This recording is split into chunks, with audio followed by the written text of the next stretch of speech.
muito bem, meus caros. Muito bom dia. Espero que vocês estejam todos ótimos. Vejam só. Vamos falar um pouquinho hoje de uma questão muito importante. Eu não sei como é que vocês se comportam, né, em relação à leitura, né?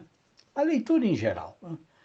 Na verdade, quando se trata de ler, né, cada um aí segue os seus próprios interesses, não é mesmo? Bom, e vocês estão certíssimos, né? Cada um tem que seguir aí o seu interesse. E outra, né? Quer dizer, o mundo da cultura é tão variado, é tão complexo, é tão vasto, né? Que às vezes, bom, eu próprio me sinto aí como se eu tivesse aí num labirinto, né? Num labirinto sem fim, né? E pensando bem, eu tenho esse sentimento aí desde a minha adolescência, sabe? Porque, assim, as opções de leitura, né, elas não terminam nunca, né? Quer dizer, elas só aí crescem, né? E os caminhos que a gente percorre, bom, eles acabam sempre se bifurcando, né, em outros caminhos, né? De maneira que eles realmente não terminam, né? Bom, mas assim, pensando no meu caso, né, no meu caso, quer dizer, o grande problema, né, para mim é que, assim, um livro leva a outro livro, né? E esse outro, bom, ele me leva sempre a mais três ou quatro, né? E o que acaba acontecendo é que eu sempre tenho uma pilha de livros muito maior do que a minha real possibilidade de ler, né? Então, assim, vamos supor que, por qualquer motivo, eu me interessasse, sei lá, aí por um obscuro autor do século XVIII, né? Bom, eu poderia, sei lá, de repente eu estou lendo aí uma coleção de ensaios, né? Relacionados aí a um outro tema, completamente diferente do que esse autor do século XVIII escreve. E então, lendo esses ensaios, eu me deparo com o nome desse autor, desse escritor do século XVIII. Eu descubro esse escritor, melhor dizendo. Bom, e os comentários do ensaísta, né, que eu estou lendo, a respeito desse autor do século XVIII, bom, eles podem aí despertar a minha curiosidade, né, por qualquer motivo. Bom, eu imediatamente paro de fazer o que eu estou fazendo e começo a pesquisar, né, a respeito desse escritor. E se ele realmente me interessar, bom, é fatal que, assim, eu vou ter que ler alguma coisa dele, né? Às vezes essa curiosidade é resolvida aí com algum PDF que eu encontro na internet, né? Mas às vezes não, né? Às vezes basta que eu encontre aí duas ou três análises de autores, né, em que eu confio de verdade, né? Autores que eu admiro, explicando que esse tal escritor do século XVIII é só uma enganação, né? E que aí, assim, o que ele tem de curioso não vale o esforço de ler um livro inteiro dele, né? Bom, então nesses casos eu muitas vezes desisto, né? Mas eu também posso não desistir, né? Eu posso ser teimoso, né? E apesar aí de todas as críticas negativas que eu encontro, né? Sei lá, a minha curiosidade ou algum tipo aí inexplicável de sexto sentido, né? Me faz aí pesquisar um pouco mais, né?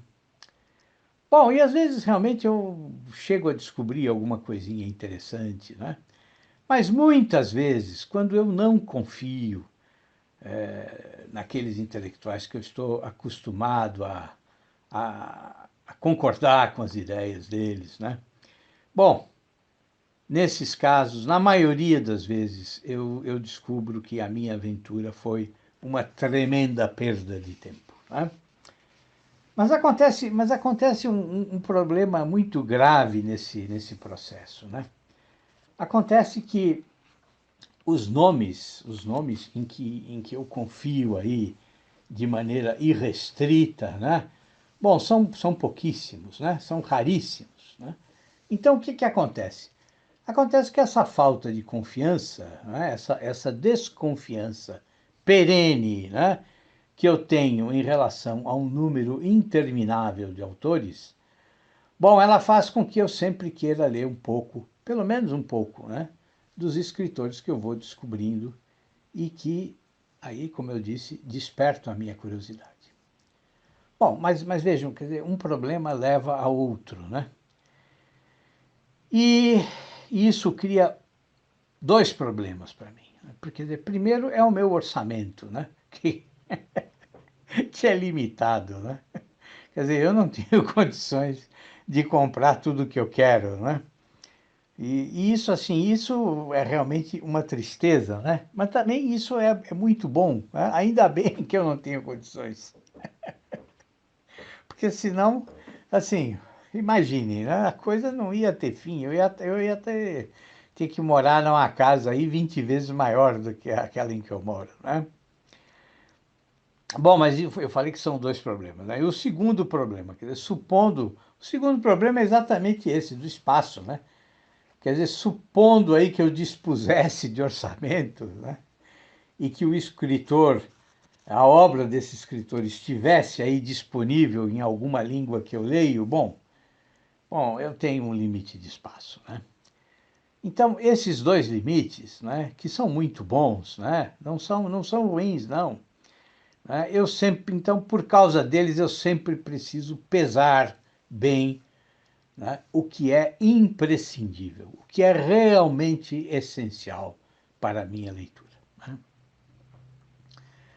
Mas, assim, além desses dois fatores que me obrigam a ser muito seletivo, né, tem outras duas coisas que me ajudaram muito a selecionar o que eu vou ler, né? E essas duas coisas eu só conquistei com a maturidade, né? Bom, a primeira foi estabelecer, foi definir as minhas reais áreas de interesse, né?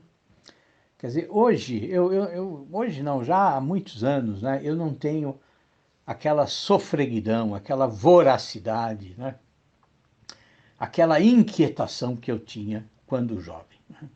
Quer dizer, quando jovem eu achava que eu deveria ler a respeito de tudo, né? Tudo, absolutamente tudo, né? E eu realmente tentei, né? Quer dizer, na área, pelo menos na área de humanas, eu procurei ler tudo que eu encontrava e que despertasse o meu interesse, né? Mas hoje eu vejo que foi um erro, né? Foi um erro, porque aquela inquietação, né? Aquela constante insatisfação, bom, em primeiro lugar, ela me fez ler um monte de coisas inúteis, né? Claro, também me fez ler coisas úteis, né? Mas a voracidade de conhecimento, né? O que ela provocava? Bom, ela me fazia ler com rapidez, né? E a leitura rápida, né? Sem anotações, sem o lápis na mão, bom, ela serve para quem usa o seu conhecimento aí nas rodinhas intelectuais, né? E fica citando frases soltas dos autores, só para mostrar que conhece um pouco de tudo, né? Mas essa leitura não é a leitura de quem se aprofunda, de quem estuda, de quem conhece em profundidade, né?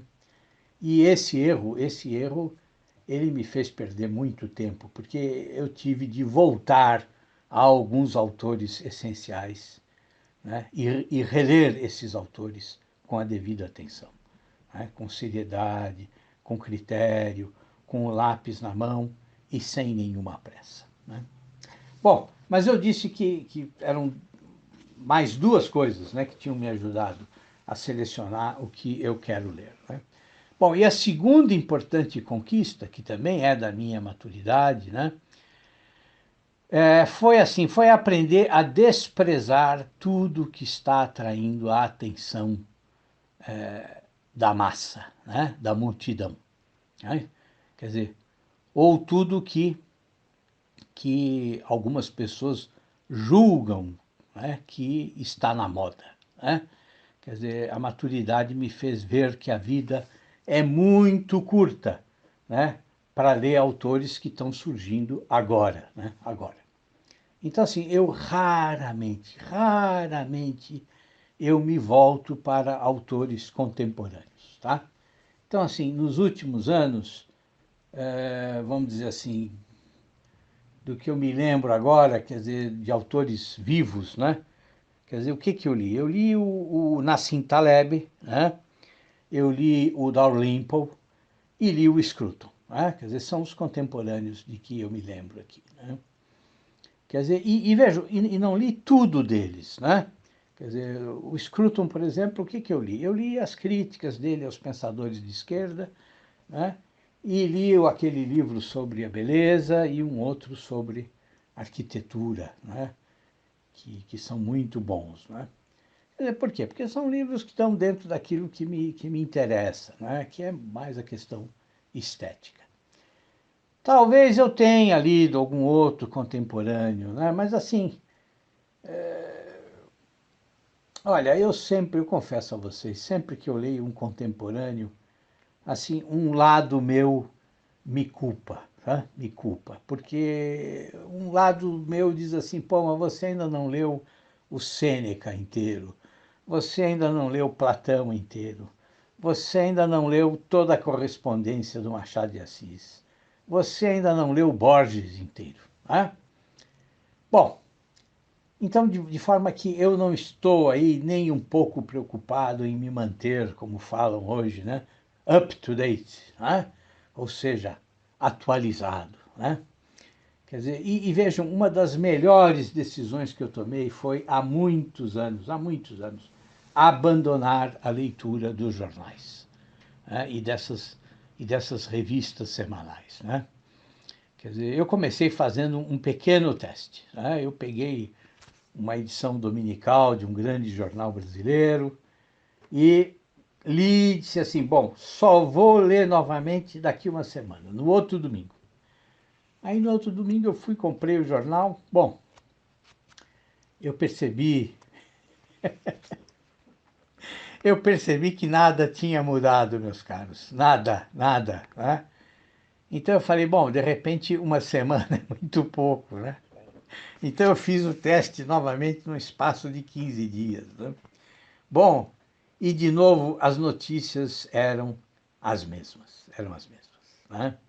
Então foi aí que eu percebi que a imprensa em geral, né, para vender o seu peixe, o que que ela precisa fazer? Né?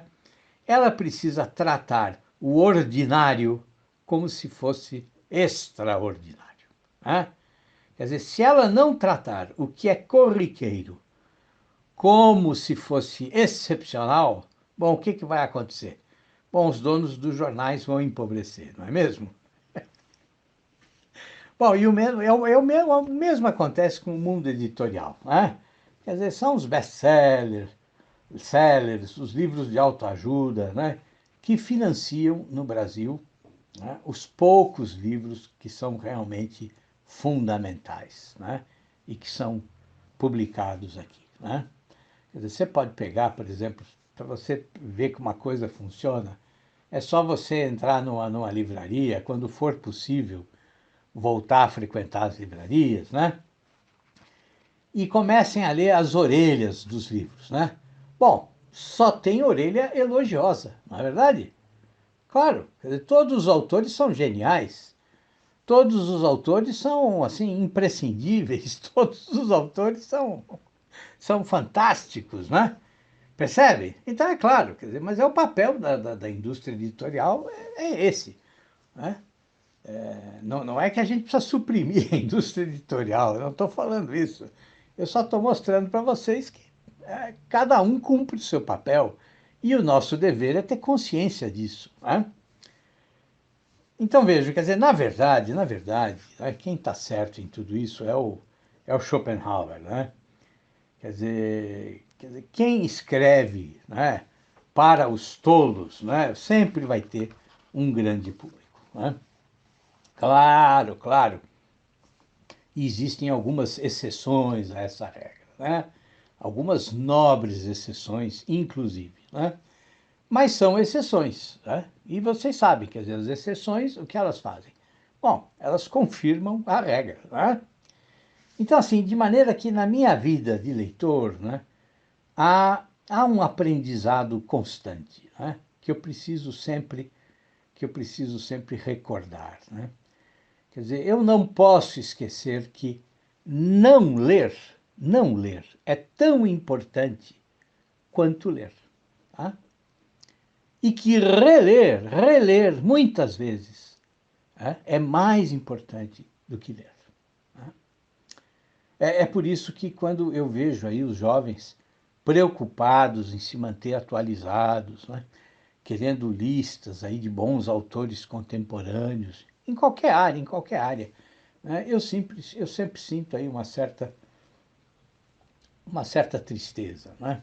Claro, claro, vejam, é claro que se você é um físico, se você é médico, se você, sei lá eu, é um biólogo, né, você vai ter que se manter atualizado, né? E mesmo na área de humanas, muitas vezes você estuda um tema tão específico, né? Tão específico, e que isso obriga a que você acompanhe, né, a produção acadêmica, né, que está se realizando dentro daquela área específica que você estuda. Né? Mas eu não estou falando disso, quer dizer, eu estou falando da formação em geral. Né? E quando eu vejo aí os jovens querendo só ler autores contemporâneos, bom, eu penso comigo, né? Mas quantas vezes ele já leu Dante Alighieri, né? Quer dizer, quantas vezes ele leu Shakespeare? Quantas vezes ele leu Homero? Né? Quantas vezes ele leu Aristóteles? Quantas vezes ele leu Tolstói? Né? Ou Henry James? Né? E muitos, a grande maioria, nunca leu. Né? Mas fazem questão aí de ler o livrinho de contos de um autor obscuro, né, que se tornou famoso aí da noite para o dia, só porque, sei lá eu, tem o amigo certo na editora, né, ou no jornal. Né? Ou ficou famoso porque soube aproveitar, né, alguma oportunidade política, né, alguma circunstância política, né, alguma conjuntura que lhe pareceu favorável, né, e apressadamente então produziu lá o seu livrinho e o lançou. Né? Então vejam, quer dizer, eu não digo que não existem bons autores contemporâneos, né? Claro que existem, né? Eu acabei de citar alguns que eu leio, né? Que eu já li, né? Por exemplo, para lembrar um outro, né? O Jordan Peterson, né? Bom, eu cheguei inclusive a comprar o 12 Regras para a Vida, né? E é um livro fundamental para você romper com uma série de idiotices que predominam hoje aí na formação dos jovens, né? E eu próprio conheço alguns jovens que descobriram qual é o real caminho da maturidade lendo o Jordan Peterson, né? Bom, eu passei os olhos pelo livro, né? Mas ali não há nada que eu não tenha aprendido a duras penas, né? Batendo a cabeça como um idiota teimoso, né? Até chegar finalmente à maturidade. Né? E, bom, ele é um intelectual corajoso, né? De uma coragem rara, e presta um serviço aí inigualável, né? Para os jovens. Mas vejam, são 400 páginas que foram escritas para quem está aí desorientado, para quem vive dominado pela angústia do nosso tempo, né? E pelos falsos valores que a universidade ensina, com o objetivo aí de catequizar os jovens com a sua cartilha aí esquerdista, materialista, né? E niilista. Né? Bom, e essas mentiras. Bom, meus caros, eu já abandonei tudo isso há muito tempo. Né? Mas, enfim, quer dizer, eu acho que o principal é a gente aprender, né, a não ler, tá? Quer dizer, a gente precisa aprender a não ler muita coisa, muita coisa. Porque, olha, acreditem, a vida é muito curta para uma infinidade de livros bons, entendeu? Que não podem ser lidos de forma superficial, tá? Bom, e assim, e pelo amor de Deus, né? Não sejam esses intelectuais pedantes, né? Que a cada 20 palavras, né, numa conversa ou num texto, precisam ficar aí citando alguns nomes famosos, né? Quer dizer, pelo amor de Deus, quer dizer, não esqueçam aí do que o Nassim Taleb fala com a sua característica, né, com a sua saborosa ironia, né? O Taleb diz, duplique a erudição de um homem, né? Bom, e você vai reduzir à metade as suas citações. Né? Tá certo, meus caros? Um grande abraço para vocês. Até amanhã. Tudo de bom.